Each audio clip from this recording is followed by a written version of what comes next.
Hello viewer, आज मैं Gulliver's travels नामक एक अमेरिकी फंतासी साहसिक कॉमेडी फिल्म के बारे में बताने जा रहा हूँ। लेमुएल गुलिवर नाम का एक अधेड़ उम्र का व्यक्ति अपने गंदे न्यूयॉर्क अपार्टमेंट में उठता है और अपनी सुबह की दिनचर्या में लग जाता है। वह शेल्फ पर रखे अपने सुपर हीरो खिलौनों से बात करता है और शॉवर में नाचता है, जिससे हमें उसका मूर्खतापूर्ण पक्ष दिखाई देता है। गुलिवर न्यूयॉर्क की एक समाचार पत्र कंपनी के मेल रूम में काम करता है। उस दिन उसकी मुलाकात डैन नाम के एक नए कर्मचारी से होती है और वह उससे दोस्ती कर लेता है। गुलिवर मेलिंग विभाग में डैन का बॉस है। जैसे ही दोनों दिन के लिए अपना मेल वितरित करते हैं, वे गुलिवर के लंबे समय से क्रश और डार्सी सिल्वरमैन नामक एक पत्रकार से मिलते हैं। वह उससे सालों से प्यार करता है। डैन का दावा है कि गुलिवर बात करने से डरता है और अपनी मेल रूम की नौकरी के अलावा जिंदगी में कभी तरक्की नहीं कर पाएगा। परेशान गुलिवर दफ्तर से बाहर निकल रहा होता है और देखता है कि डार्सी देर तक काम कर रही है। वह हिम्मत जुटाता है और डार्सी से मिलने के लिए उसके केबिन में जाता है। हालांकि उसकी घबराहट उसे परेशान कर देती है, इसलिए वह उसकी मेज से एक बेतरतीब सा कागज उठाता है और बाहर निकल जाता है। डार्सी उससे पूछती है कि क्या वह यात्रा लेखन के लिए आवेदन करना चाहता है। घबराया हुआ गुलिवर मान जाता है और अगले दिन उसे एक यात्रा ब्लॉग जमा करना होता है। घर पर वह ब्लॉग के लिए इंटरनेट से कई लेख कॉपी पेस्ट करता है। अगले दिन काम पर वह इसे डार्सी को जमा करता है, जो उसके लेखन कौशल से प्रभावित होती है और उसे एक नया काम देती है। वह चाहती है कि वह बरमूडा त्रिभुज की यात्रा करे और वहां रहस्यमय तरीके से गायब हो रहे जहाजों की किंवदंतियों पर एक लेख लिखे। उसे प्रभावित करने के लिए गुलिवर मान जाता है। डार्सी उसके लिए एक संपर्क और एक नाव का इंतजाम करती है। गुलिवर अगले ही दिन बरमूडा के लिए उड़ान भरता है, जहां उसे एक आदमी ले जाता है। वह गुलिवर को एक किराए की नाव पर ले जाता है और उसे उसका इस्तेमाल करना सिखाता है। नाव स्वचालित होने के कारण यह सफर काफी आसान है। गुलिवर अंततः नाव में अकेले ही बरमूडा त्रिभुज की ओर रवाना होता है। शुरुआती कुछ घंटों तक वह रोबोट कैसे बनाए, पत्रिकाएं पढ़कर और कोक के कई कैन पीकर आनंद लेता है। वह जल्द ही सो जाता है। कुछ देर बाद उसकी नींद उसके सामने एक विशाल लहर को देखकर खुलती है। एक समुद्री तूफान आता है और वह जल्दी से एक लाइफ जैकेट पहन लेता है। नाव पानी में जोर से हिलती है। गुलिवर पलटकर देखता है कि एक विशाल समुद्री बवंडर उसकी ओर आ रहा है। गुलिवर अपनी नाव समेत बवंडर के ऊपर, फिर उसकी आंखों में समा जाता है। स्क्रीन काली हो जाती है। जब गुलिवर अपनी आंखें खोलता है तो वह अपना शरीर नहीं हिला सकता। वह नीचे देखता है और आश्चर्यचकित हो जाता है जब वह कुछ छोटे आदमियों को अपनी छाती के ऊपर खड़े देखता है। उनका नेता खुद को लिलिपुट के कमांडर एडवर्ड एडवर्डियन के रूप में पेश करता है। कैमरा झूम आउट करता है, जिससे हमें गुलिवर के चारों ओर खड़े छोटे लोगों की भीड़ दिखाई देती है। वह छोटी रस्सियों और लकड़ी से जमीन पर जकड़ा हुआ है। कमांडर एडवर्ड गुलिवर को एक जानवर कहता है। भ्रमित गुलिवर डर से चिल्लाता है और आसानी से रस्सियों से मुक्त हो जाता है। यह सोचकर कि यह एक सपना है, वह अपनी आंखें बंद करने की कोशिश करता है। एडवर्ड अपने सैनिकों को जानवर को नीचे लाने का आदेश देता है। सैनिक गुलिवर की पैंट में अपने हुक लगाते हैं और उसे बेहोश कर देते हैं। जब वह होश में आता है तो गुलिवर खुद को एक गाड़ी से बंधा हुआ पाता है। राजा की बेटी राजकुमारी मैरी गुलिवर पर दया करती है और एडवर्ड से पूछती है कि क्या यह बंधन जरूरी है। एडवर्ड का दावा है कि गुलिवर उनके दुश्मन राज्य ब्लेफुसिया का एक जासूस है। आखिरकार गुलिवर बोलता है और राजा से पूछता है कि वह कहाँ है। राजा थियोडोर के सचिव जिंक्स उसे बताते हैं कि वह दुनिया के सबसे महान देश लिलिपुट में है। गुलिवर को यह एक मजाक लगता है और वह उस कैमरामैन से खुद को दिखाने के लिए कहता है, जो वहां मौजूद नहीं था। अगले दृश्य में हम गुलिवर को एक गुफा में कैद देखते हैं। उसकी मुलाकात होरेशियो नाम के एक साथी कैदी से होती है, जिसे एडवर्ड ने राजकुमारी मैरी से प्रेम करने की कोशिश करने के लिए उम्र कैद की सजा सुनाई थी। एडवर्ड फिर से दोनों के पास आता है और उनकी बात सुनता है और उसे लंगड़ा गधा कहता है। जब क्रोधित एडवर्ड उन्हें आजीवन कारावास की धमकी देता है तो गुलिवर दावा करता है कि लंगड़ा गधा का मतलब बहादुर होता है। जवाब से खुश होकर एडवर्ड दोनों कैदियों को गुलिवर की ताकत से खेत जोतने के लिए ले जाता है। वह एक मशीन से गुलिवर को बांध देता है। तभी महल से 2 घंटियां बजती हैं जो दर्शाती हैं कि ब्लेफुशिया ने हमला कर दिया है। वे राजकुमारी मैरी का अपहरण करने की कोशिश कर रहे हैं और उन्होंने महल में आग लगा दी है। एडवर्ड जल्दी से महल की ओर दौड़ता है और सभी को राजकुमारी को न बचाने का आदेश देता है क्योंकि वह उसे बचाना चाहता है। लेकिन होरेशियो गुलिवर से ऐसा करने के लिए कहता है क्योंकि एडवर्ड समय पर उसके पास नहीं पहुंच सकता। गुलिवर आसानी से ब्लेफुशिया के सैनिकों को नीचे गिरा देता है और राजकुमारी को बचा लेता है। लेकिन राजा और उसका सचिव आग में फंस जाते हैं। गुलिवर जल्दबाजी में इमारत पर पेशाब कर देता है। जब वह आग बुझाता है और राजा थियोडोर को बचाता है तो सभी उसके लिए ताली बजाते हैं।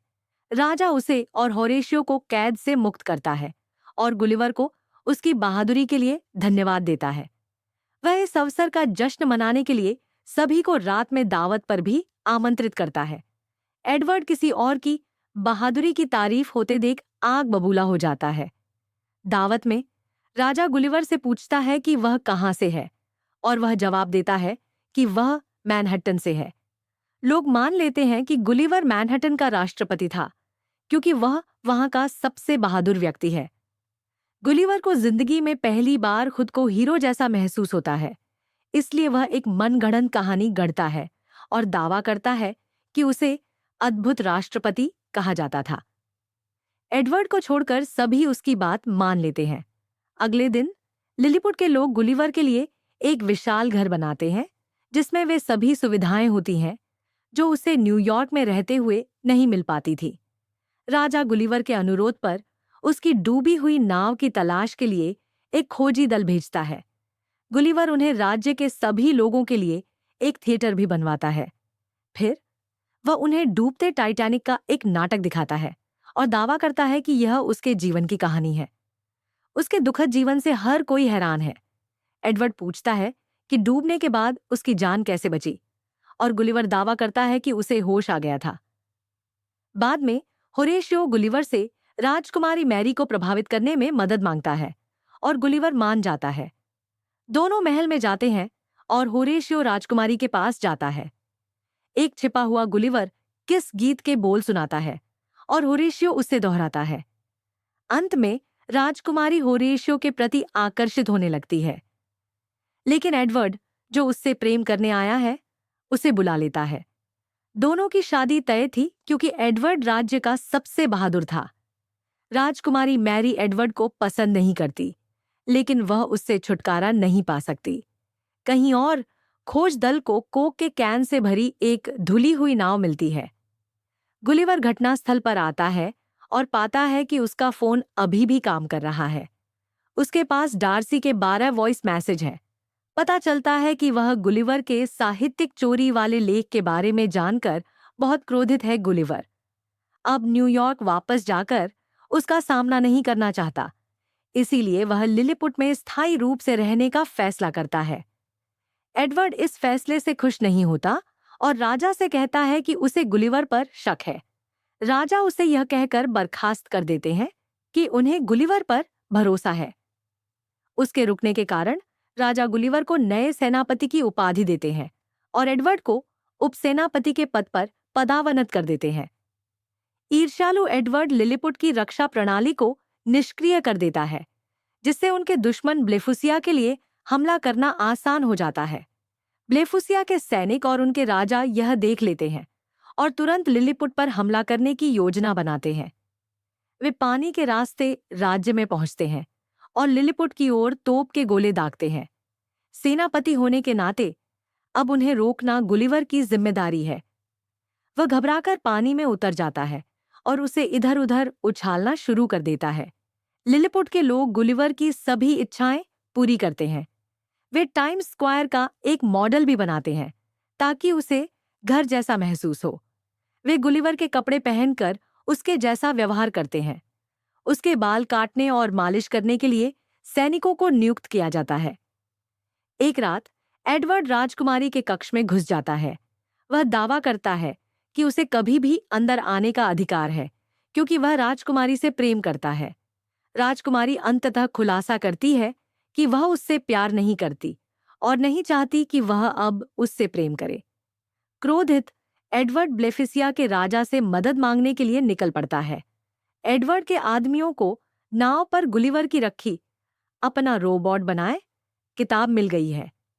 ब्लेफिसिया के राजा गुलिवर से युद्ध करने के लिए उस किताब का इस्तेमाल करके एक रोबोट बनाने में उसकी मदद करने के लिए सहमत हो जाते हैं।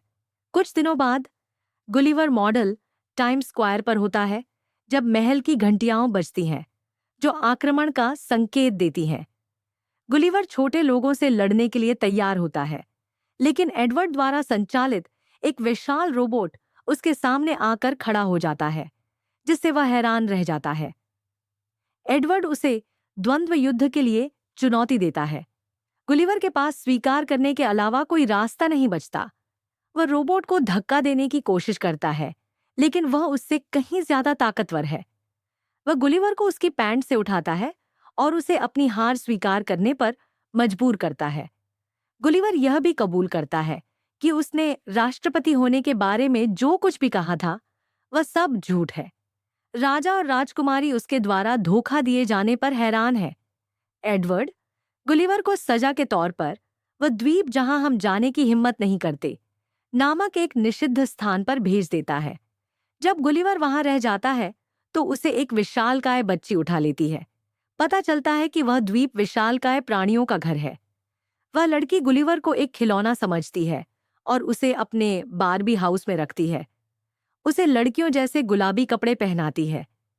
इस बीच लिलीपुट में डार्सी का शव समुद्र तट पर बहकर आता है। गुलिवर ने सबको बताया था कि डार्सी उसकी राजकुमारी है, इसलिए एडवर्ड उसे पहचान लेता है और उसे कैद कर लेता है।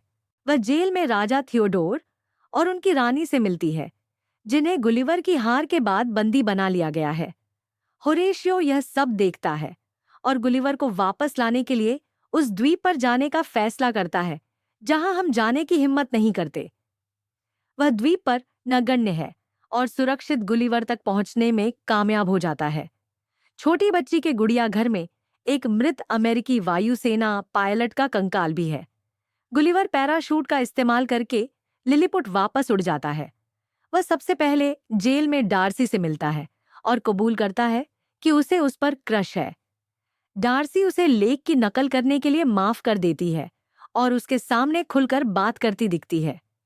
गुलिवर ने एडवर्ड को द्वंद्व युद्ध के लिए चुनौती देने का फैसला किया है। वह अब अपनी बहादुरी साबित नहीं करना चाहता, बल्कि लिलीपुट की मदद करना चाहता है। अगले दिन दोनों एक दूसरे के सामने युद्ध के लिए तैयार खड़े होते हैं। गुलिवर चाहता है कि अगर एडवर्ड जीत जाता है तो वह राज्य राजा थियोडोर को वापस कर दे, लेकिन अगर वह हार जाता है तो एडवर्ड राज्य को पूरी तरह से नष्ट कर देगा। दोनों लड़ते हैं और एडवर्ड कुछ ही सेकंड में उसे हरा देता है। होरेशियो उसकी मदद के लिए दौड़ता है और रोबोट के अंदर घुसने में कामयाब हो जाता है। वह एडवर्ड को अंदर से हरा देता है और अंततः रोबोट की शक्ति को नष्ट कर देता है। इसके बाद गुलिवर उसे आसानी से हरा देता है और भीड़ जयकारे लगाने लगती है। यहां तक कि डार्सी भी जीत का जश्न मनाता है।